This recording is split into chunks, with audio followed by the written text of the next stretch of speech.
communicate clearly, understand who we're talking to and how to talk to them, and give them illustrations that show them what they need to see, what they need to know. And I think often I think of illustrations as serving an architectural function, if you will.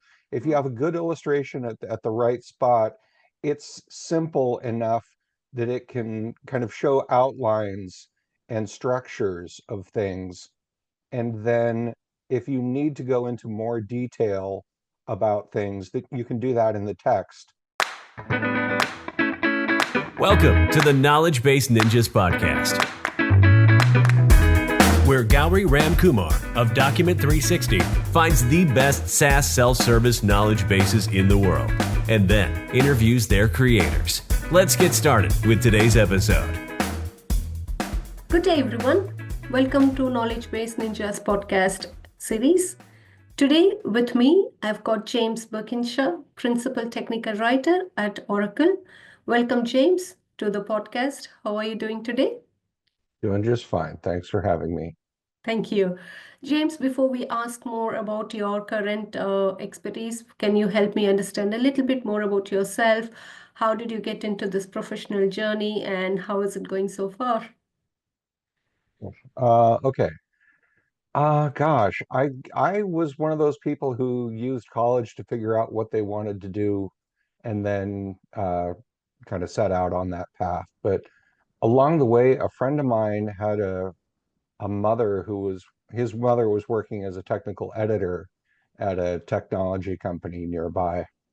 So when I had initially thought I might want to do drafting, so I learned, how to do it with pencils and paper and creating blueprints and also computer drafting.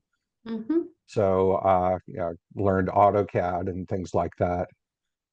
So when that didn't really pan out for me as a career, I kind of started thinking more, well, I like to write and I read a lot, that's for sure. So maybe would be a good career for me. And then I started thinking back to a book that I had read a couple years earlier. And, tell me if you've read this one. How to Keep Your Volkswagen Alive for the Complete Idiot by John Muir. If you have ever seen this thing, it is a beautiful little artifact from the 1970s. And if you look at it through the eye of a professional technical writer, you're going to see a few things. This guy knows his audience. He knows how to talk to his audience. The manual is, it's a repair and maintenance manual for the old Volkswagen Beetle. Mm-hmm. And he just knew exactly who was going to be reading this and what they needed. So the illustrations in there are this amazing combination of R. Crumb or Robert Crumb cartoons and patent illustrations, and you can see exactly how everything is working together. The illustrations are just where they need to be as you're going through these processes. I thought when I was starting to take technical writing courses in college, I just kept flashing back to that book and going, this is perfect. This guy gets it. This is what technical writing should be. Mm-hmm. It, and I just loved it.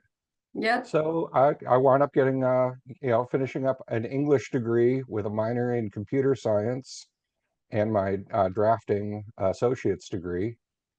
And all of that together kind of was a nice little package that got me into a couple of startups, and then 14 years at Cisco and 6 years at Microsoft, and now another 5 at Oracle.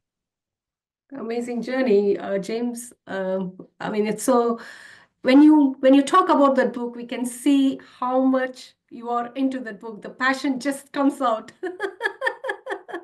Well, I think it does the things that we should all strive to do. Mhm. Communicate clearly, understand who we're talking to and how to talk to them, and give them illustrations that show them what they need to see, what they need to know. And I think often I think of illustrations as serving an architectural function, if you will. If you have a good illustration at the right spot, it's simple enough that it can kind of show outlines and structures of things. And then if you need to go into more detail about things, that you can do that in the text. But, people will complain about the assembly instructions for IKEA furniture and things like that. Yeah. I guess maybe I'm more visually oriented than average, because normally I will just sort of glance at the illustrations, completely ignore the words, and go, Mm-hmm. oh, okay, this fits into this. If it's a good illustration and it's doing its job, a lot of the Yeah. time you don't need to read the words, and Correct. it just Exactly. Yeah. slows things down and gets in the way. Yeah. They say, right, the a picture speaks thousand words. Right, right, right. That when I was at Cisco, they I don't know if you're familiar with Joanne Hakos. Mm-hmm. She's wrote a number of books on technical communication. But I took she did a like a 2 day uh, class with about a 20 or 30 writers that I was working with at the time, and we did these kind of field tested this thing. We were supposed to put together a small Lego project, Mm-hmm. and we divided up into teams. One team got completely text-based illustration or instructions, and they were supposed to try to do it. There was one that was a mix of uh, illustration and text, and one was just illustrations. And we played off and tried as different as uh, anyway, the net result was that the group that tended to do it the fastest and most accurately was the one with the mixed illustration and text. Okay. Wow. So yeah, it's pretty reliable. It's an easy test to run and replicate, and Mm-hmm. it really does help us. So that's something that I've always kept carried with me. Nice. Okay. So we spoke a lot about illustrations and graphics, Right. James. So now, how do you think graphics enhances the technical communication, and why do you think it is essential or important when conveying particularly complex information? Well, um, we you could look at it through sort of an evolutionary lens. We understood the world visually before we were entirely verbal. Mm-hmm. We're pretty sure of that in terms of evolutionary psychology. So if I was talking earlier about architecturally, you can show someone a picture of a barn that's just beams at the moment. They're putting it up, and it's being put together. It's under construction. But as soon as the beams are there, you can kind of your mind can start filling in the blanks of, oh, okay, the roof is going to be here, and there's going to be walls here, and oh, okay, now I see a window starting to come together. We naturally process things like that visually.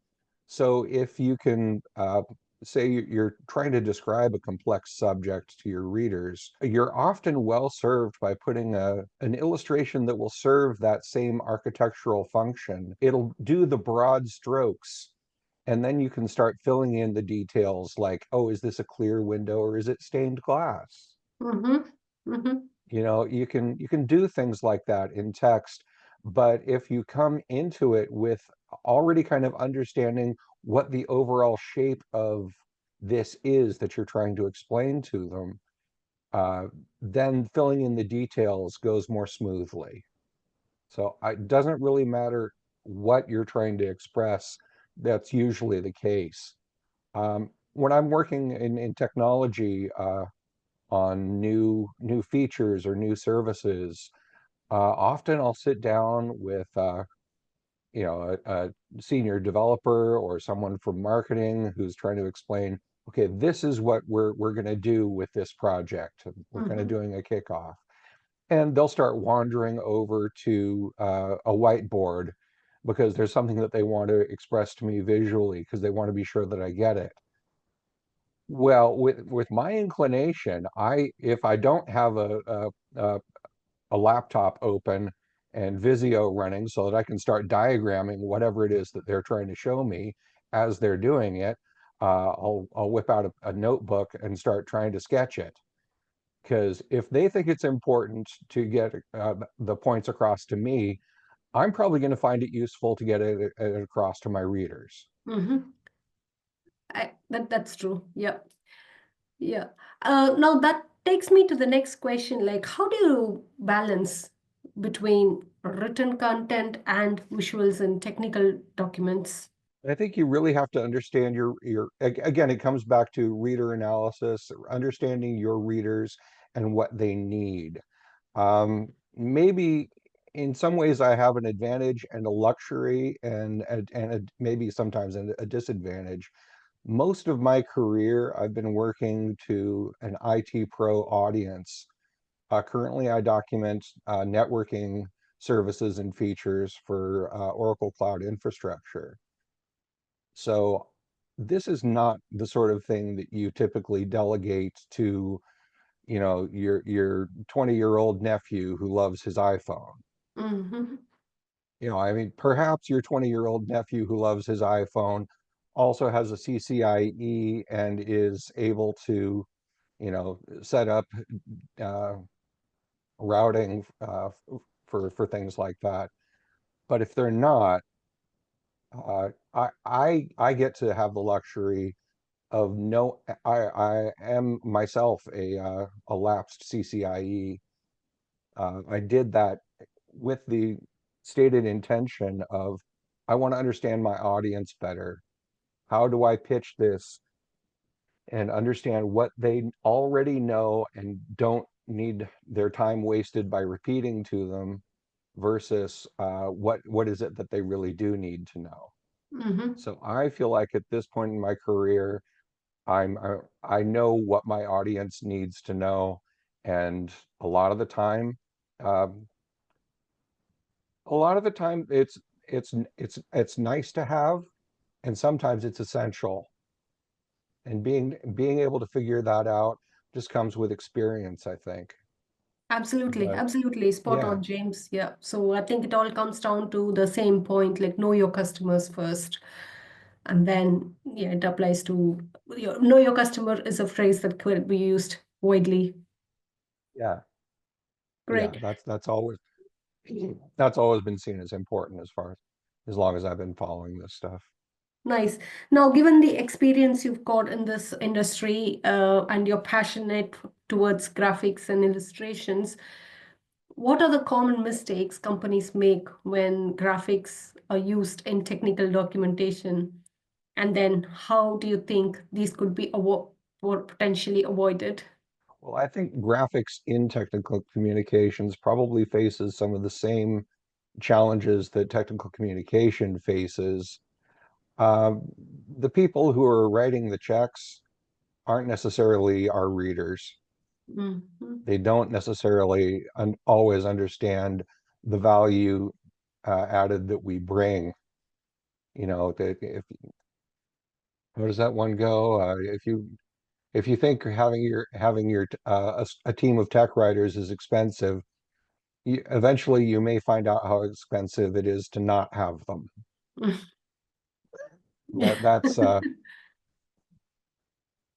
That's something I haven't had personal experience with, let's say. But yeah, I think one of the challenges maybe is internationalization, localization. If you have all of your illustrations saved as bitmap graphics, it's time consuming and costly to redo every single diagram. every time you need to translate it into a new language. That's one of the reasons I'm a big fan of the SVG standard. If you're Mm, doing vector graphics and especially SVG, what you have is essentially a specialized type of XML file, mhm. and those can be machine translated. Right. So if you have if you have a diagram and there's point A and point B and they're connecting to each other and there's labels and those labels can be translated uh, using AI or machine translation or relatively efficiently by a person Mm, if that's the route you're going. Because everything at the end of the day, everything is a text file. It just needs to know how to parse the text file. true. That's true. That's true. Now, now with as we touch based upon the AI, how do you see the role of graphics evolving in technical communication with advancements like AI? I don't really see AI impacting that greatly in the near future. At Oracle, we're currently wrestling with how and when to use AI in our workflow. And I think we're very much taking the stance that it's going to make some of our work go more quickly. It's going to help us with efficiency, but I don't see it taking the place of technical writing in the near future. Yeah. Ask me again in 10 years. Yeah.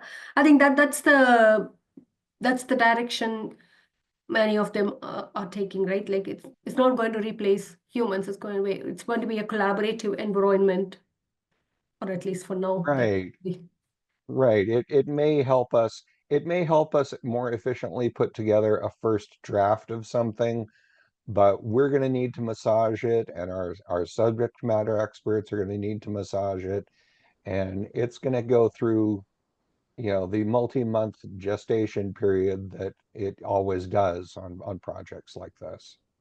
got it, got it. So James, now to the rapid fire round. You already spoke about a couple of books, brilliant ones. Anything else? Any other valuable resources you can refer our audiences to? If I was to recommend a series of books, I'd probably say go dig into those.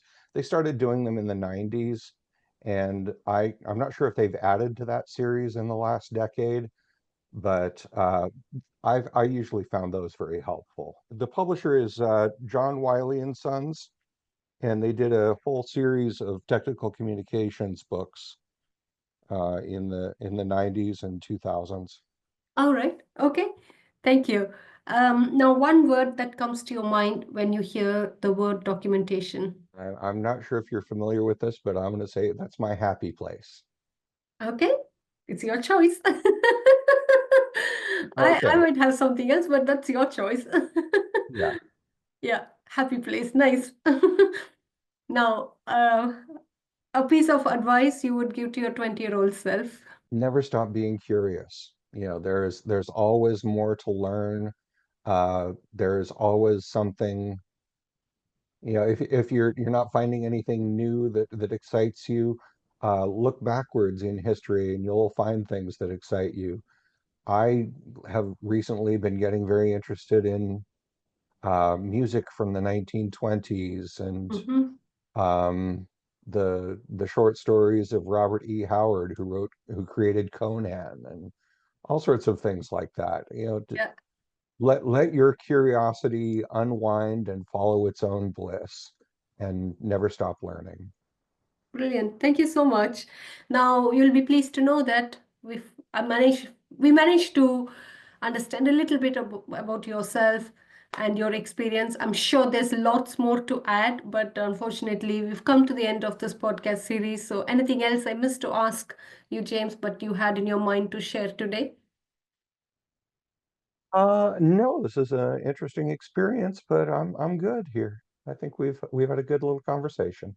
Thank you. Thank you so much, and all the very best for the projects that you're currently handling and for other future projects as well.